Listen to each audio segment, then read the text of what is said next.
So this is cool. I hope this works. This is a dream that my nephew had that someone animated. Jordan Peterson is a clinical psychologist from the University of Toronto.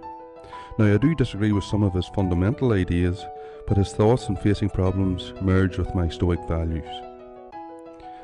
Within one of his Maps of Meaning lectures, he tells a true story about a 4-year-old boy, his nephew, who for months was suffering from terrible night terrors, terrors that were waking him up screaming. This boy, by the way, did have some areas of instability in his family life. Jordan visited the young boy's house, and the boy was running around dressed as a knight with a sword, a shield and a helmet. At night time he would take his sword and shield to bed. So Jordan got speaking to him, and the boy described his dream. In the dream, he is standing surrounded by knee-high dwarfs. These dwarfs had beaks, and every time he would try to move, the dwarfs would jump up and bite him. A very frightening scenario for a young boy.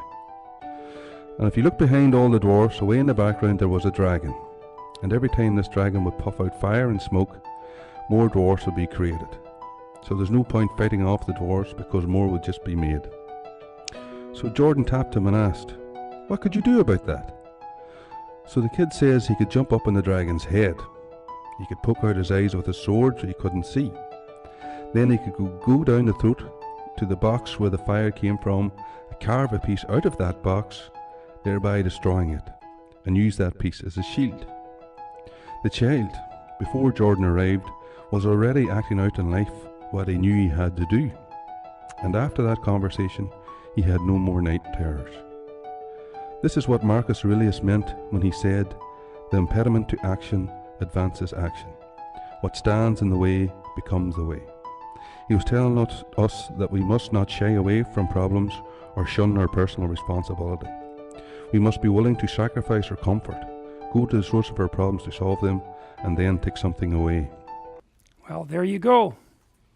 So, yeah, he was waking up screaming at night for weeks. That's night terrors. He couldn't really remember what the hell was going on. And there was instability in his family. His parents got divorced soon after, and he was off to kindergarten, and that was kind of destabilizing him too. And so it was fun to watch him zip around as a knight.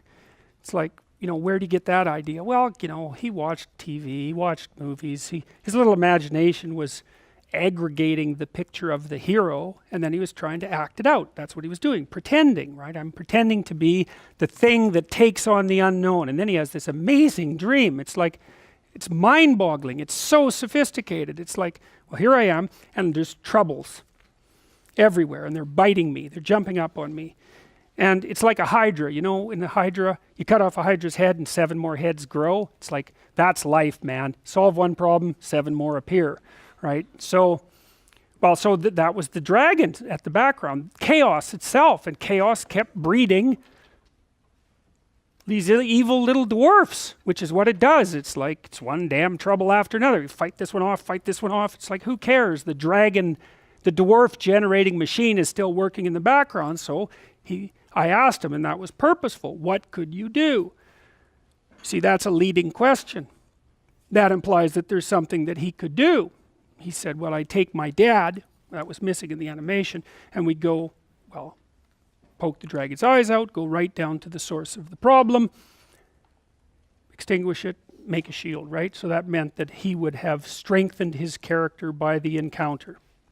So, brilliant. And I talked to his mom for months afterwards. Done. No more night terrors. What had happened? He identified with the mythological hero. He identified with St. George and the dragon. He identified with that little bloody tree-dwelling primate who 20 million years ago was the first one to drop a stick on a snake. He adopted the classic human mode of being in the face of uncertainty and construed himself as that which could prevail. End of terrors. Well,